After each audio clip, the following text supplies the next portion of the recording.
How's everybody doing? It's Paul with a bit of a sore throat this morning from Magpie 24/7. Goodness me, got in about 1 o'clock last night after being at St James's Park for yesterday's very entertaining draw, 1-1 against Manchester United. And to be fair, I think we can safely say that Newcastle United were absolutely and utterly fucking robbed. We just didn't have the look of the gods again with us on the night, hitting the post, creating chances, not scoring when it seemed easier to score, injuries to key personnel, you name it, it went against us. And then a moment of defensive, I suppose you just say, look, they switched off for a split second and were punished. Gutting, because they had the opportunity there to be able to clear the ball. They didn't. Manchester United pounced, and they got, to me, the most undeserved draw that I've ever seen. Their away support travelling fantastic numbers, but absolutely fucking quiet throughout, apart from fucking gobbling it off on the fucking trains and stuff on the way in, and a bit of fucking bother outside St James's Park.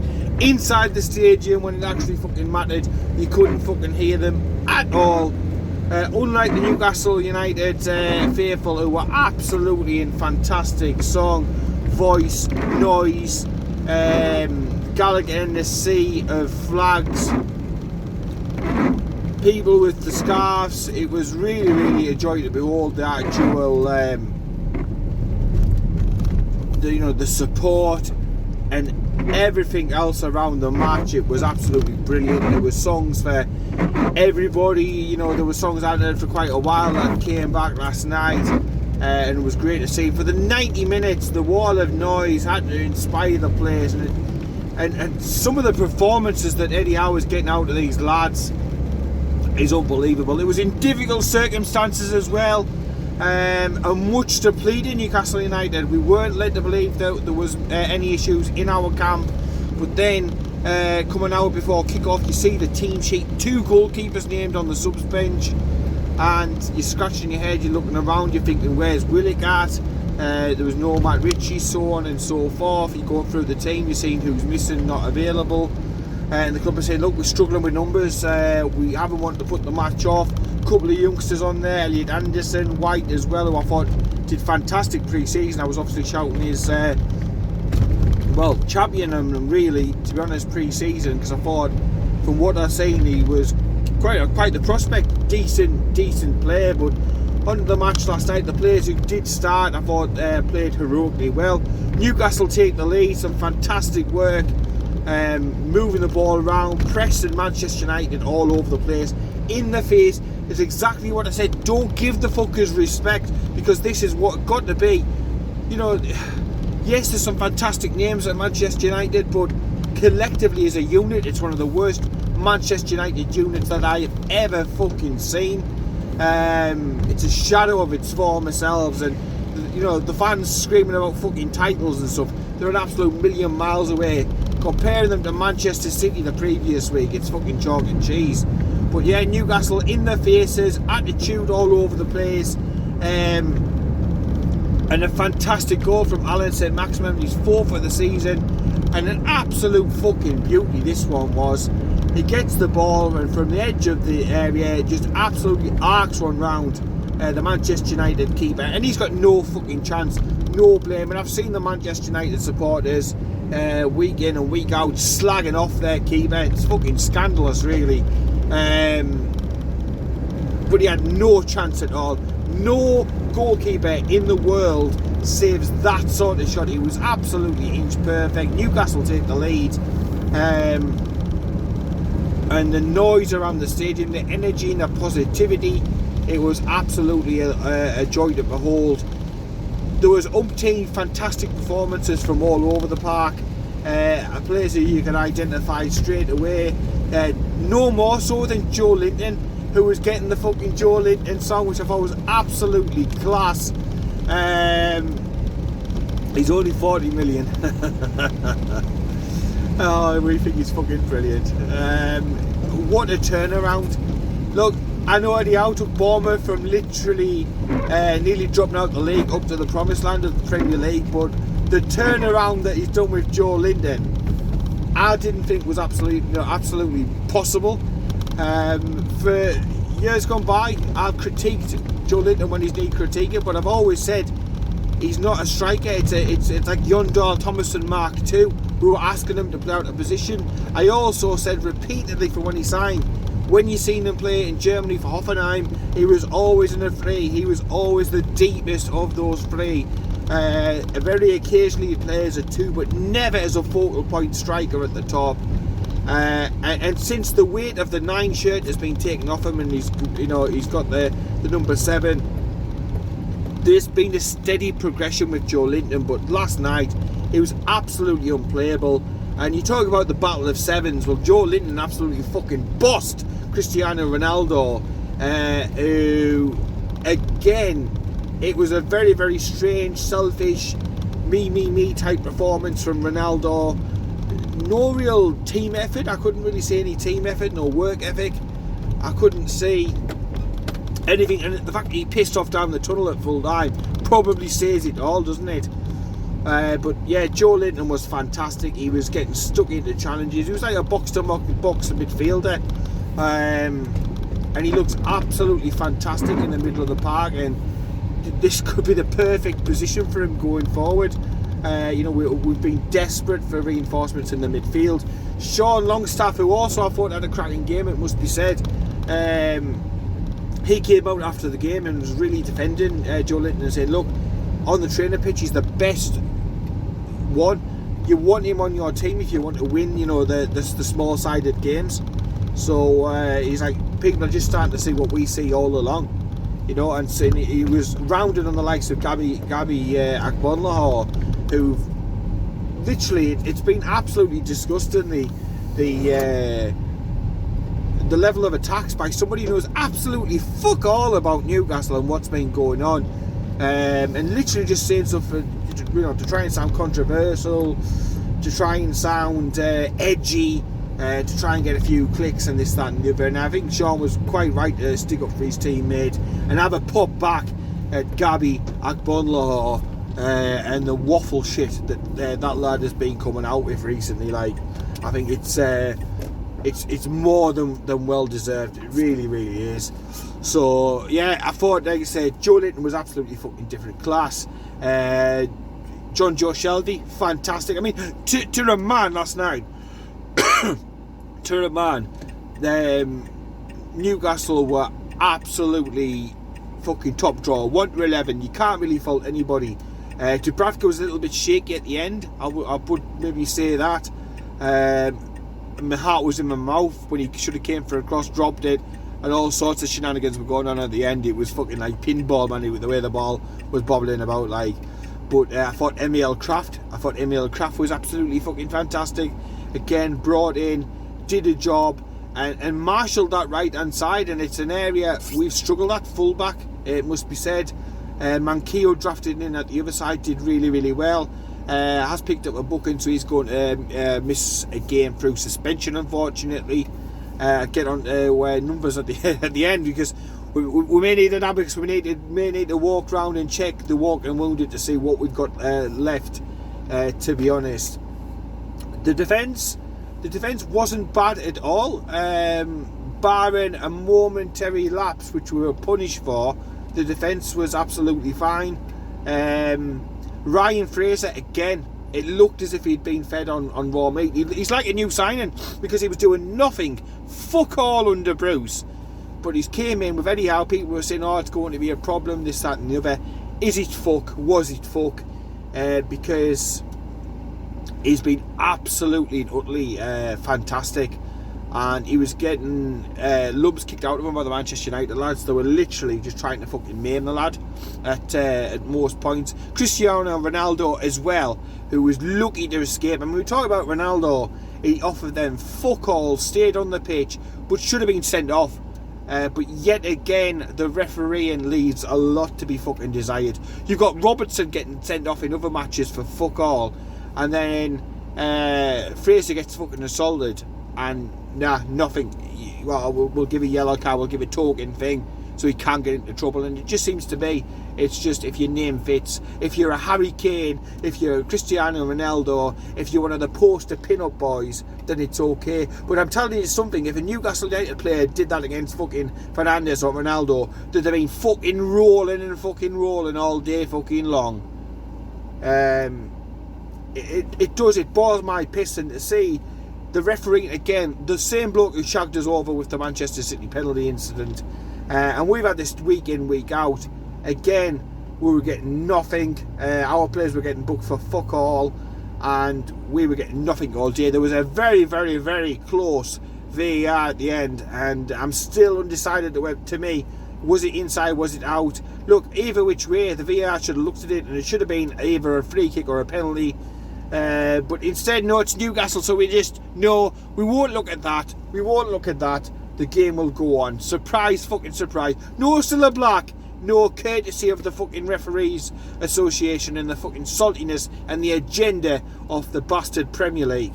But Newcastle weren't to be denied. We got something out of the game which a lot of pundits didn't think we'd stand an absolute fucking chance against Manchester United.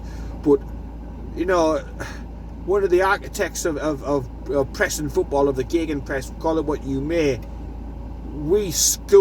Eddie Howe schooled Manchester United in the art of pressing and the art of getting every drop out of the pool of players that you've got. If you're talking about, and I've heard this thrown at us at umpteen different opportunities, Eddie's Championship mags. Well, if we're Eddie's Championship mags, we made the fucking Champions League Manchester United look like fucking dog shit, to be honest.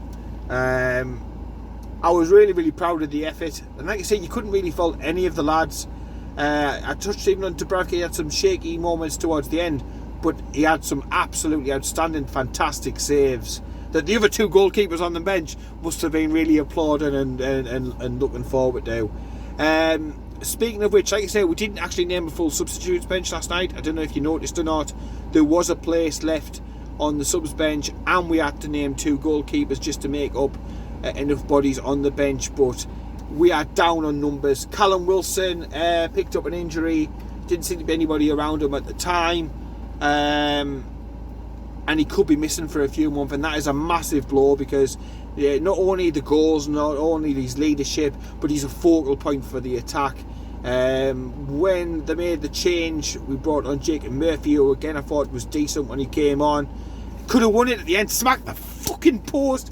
Oh, I was absolutely, I jumped about the seat. I thought it was going in. I thought it was going in, but it denied. And then obviously Miggy on the follow-up, he was another sub last night. He came on and he absolutely hit a sweet as you fucking want shot. And again, the Manchester United keeper, who's been slagged off by them lot, footing left, right and centre, produces yet again another fucking world-class save to tip it round. I thought that bastard was going in also. But yeah, the situation with players, Wilson could be out for a few months. We could be talking 2, maybe 3 months has been talked about so far. I'm sure the club will update fans sometime today. And then also going off is Alan Saint-Maximin. That one doesn't look as bad, possibly 2 to 3 weeks that he's going to be missing. And to be fair, the next match-up, which is Everton away at Woodison Park, that's right, Woodison Park, I think Everton want the game called off, and I've got to think at this point as well that Newcastle do. I know Eddie Howe was talking about wanting to play games, wanting to complete the fixtures, but look, last night he even admitted, he says, look, we are getting close on numbers now. We've picked up 2 injuries, we've got a further suspension. I know we've got Isaac Hayden to come back. He served his 1 match suspension, had to miss out last night because of yellow cards and all that sort of shit. But with the latest injuries that we've got, the COVID that's in the camp, you've got to think of these players who missed through COVID today aren't going to be medically cleared to be able to compete against Everton. And you've got to therefore think as well that the game against Southampton is touch and go. And I think what the clubs need to do, and with the fans in mind, because I made that trip down to Goodison Park, it's no short trip, and then you've got Southampton. They need to make the decisions nice and early to say, look, the game goes ahead or it doesn't go ahead. But if it does go ahead, you're going to be looking at a lot of under 23s, a lot of youth players involved, certainly making up the bench. You're going to be seeing square pegs and round holes. I don't think it's particularly fair. And we've got to ride on a lot of getting some recruitment in, getting some players in. And, I touched upon the Wilson one because I think if Wilson stays fit, it's probably not the world's most biggest priority. But with Wilson not fit, you've got Dwight Gale, who wasn't brought on as first choice yesterday. He was brought on at the arse end of the game, literally when there was no other real options left to bring on. So we the priority and the urgency for a striker now goes up tenfold, because a team not scoring goals doesn't win, and we need to win. So I've talked about priorities before being defence and fullback, and yes, we definitely need players in, but we also going to need to have multiple players spinning to bring in multiple players at very early on, and including in that needs to be a striker, no doubt about it. Strong rumours, heavy nudge in the arms and all this sort of thing about Kieran Trippier having agreed a deal, the fee being agreed, the terms to the contract being agreed, all down to a medical now. He obviously has been playing for Atletico Madrid, so it shouldn't be an issue, shouldn't be a problem. But it looks as if Kieran Trippier may be going to be joining the revolution as one of the first people to come in. I noticed last night as well, Kelly wasn't involved for Bournemouth. Is that a suggestion that maybe a transfer is lined up or is being lined up? I don't know. West Ham sniffing about, Newcastle sniffing about. And again, he's one of them signings who I think could be a good team player in the Premier League, but if we go down, he's one of them who will probably stick with us to try and bounce back at the first and earliest opportunity. So players being linked, strongly linked, certain journalists who are more to be trusted coming out and nudge, winking and all that sort of thing. So hopefully players coming through the door might help the situation out, but there's no doubt about it, we are down to fucking our arse end on players. We really are. We're running out of numbers. The Everton game I think will get cancelled, and then it's just a decision to be made about the Southampton game before we go into the cup game. And I think against in the cup competition, in the FA Cup, I think we may well play some of the younger players. You may get to see your Elliot Andersons, your Whites of the world. I don't know, even a Stevenson maybe. You may get to see some of them younger players given an opportunity, and trying to bring some of the other players back, because after that for Watford you've got to think there's a decent chance of having a St Maximin back, and hopefully by then we've signed another striker, whoever that may be. We need bodies in, and we need experienced bodies in who can hit the ground running and get us out of the situation, because we've gone through a very, very difficult run of fixtures. But now in January, from now on for the next sort of 5 or 6 games, there are winnable games in there, and if Newcastle can get a few wins, a back-to-back win maybe, stay undefeated for a little while, then it's going to push us up the league. Despite the awful first half of the season, we're still within striking distance, and I still believe we can stay up. If we play like we did last night, we will beat teams, we will beat those around us, and we will get the points we need to be able to survive. That being it. So let me know what you thought about the match last night, our survival chances, your thoughts about recruitment and the injury situation as well. Do you think the games will be knocked on the head for the next week or two? Let me know about that as well. The league's in an absolute farcical state at the moment, with teams not playing 3-4 games. It could even be 5 or 6 before it all sorts itself out, and it is going to cause shenanigans towards the latter part of the season, as teams have to desperately try and push these fixtures back into the calendar. It's going to be some crazy shit to be able to get this season completed. But I'm confident. I'm confident from a Newcastle's perspective, and that is all I give a fucking flying shit about, to be honest. But cracking game, cracking atmosphere. Unlucky Newcastle. I was absolutely gutted. It was like a kick in the fucking bollocks at full time. But at the same token, I was absolutely proud as punch of the effort, the application. We did everything that Manchester United couldn't. Teamwork, team spirit, cohesion, working as a unit. And then you see Cristiano Ronaldo going off the pitch, sulking like a little fucking baby, straight down the tunnel. Didn't even salute his own fucking travelling supporters and stuff like that. And that's shocking when it's it's what, 140, 150 mile back to Manchester. Or what am I talking about? Most of those fuckers will be them who don't fucking live in Manchester, because they're fucking bunch of glory supporters and plastic prawn sandwich supporting bastards. Aye, that's Manchester United supporters for you. Yeah, I don't know. They're just a team I fucking love to hate. I don't like them at all. They're right up there with the Magpies for me. They were awful outside the stadium. Awful coming in on the train, mouthing it off, bigging it up. Big enough fucking Solskjaer, and I think you just backstabbed the fucking twat not too long ago. Unbelievable, it really, really is. But yeah, that one is in the history books.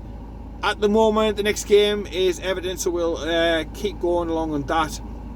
Thank you for the support as well for Magpie 24/7. It continues to grow every single day. You look at it and it's just growing a little bit more and a little bit more. Absolutely fantastic. But yeah, all the kids, all the children across Tyneside all had their Christmas presents on the 25th, but all the Newcastle United supporters were all looking towards the opening of this transfer window. It is like our Christmas, with the possibilities that lay in front of us, with the opportunities to be able to strengthen this team and bring in players, the likes of which we haven't done for fucking ages. The Ashley era is gone. We've money to spend. We've won the lottery, and we're going to be finally able to cash the bastard check. And an exciting month, no doubt, awaits for Newcastle. Interested to see who we can bring in. But yeah, the thing is, yesterday Newcastle United won, and Manchester United won. In the meantime, take care, keep it tuned, and I'll speak to you later. Come on, we are the Geordie Boys.